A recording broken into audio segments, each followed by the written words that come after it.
নির্বাচনে আওয়ামী লীগকে নিয়ে আসতে আন্তর্জাতিক মহলের কোনো চাপ নেই। নির্বাচনে আওয়ামী লীগের লোকজনও তাদের পছন্দের প্রার্থীকে ভোট দিতে পারবেন বলে মন্তব্য করেছেন প্রধান উপদেষ্টার প্রেস সচিব শফিকুল আলম।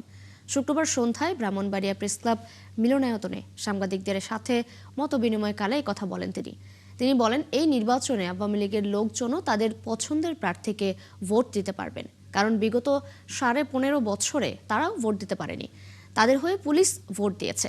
প্রেস সচিব আরও বলেন, আসন্ন নির্বাচন এই যাবৎকালের মধ্যে একটি অবাধ, সুষ্ঠু, সুন্দর ও অংশগ্রহণমূলক নির্বাচন হবে। সব প্রস্তুতিও সম্পন্ন হয়েছে। বলেন, বিদেশি বন্ধুরাও আত্মবিশ্বাসী এই সরকারের অধীনেই একটি ভালো নির্বাচন হবে, সেজন্য তারা সব ধরনের সমর্থন দিচ্ছেন।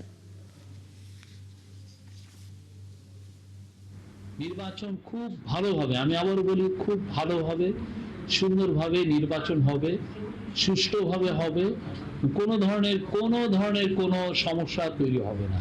এটা ফ্রি হবে, ফেয়ার হবে, পিসফুল হবে, ক্রেডিবল হবে, ইনক্লুসিভ হবে এবং ফেস্টিভ হবে, মানে উৎসবমুখর হবে।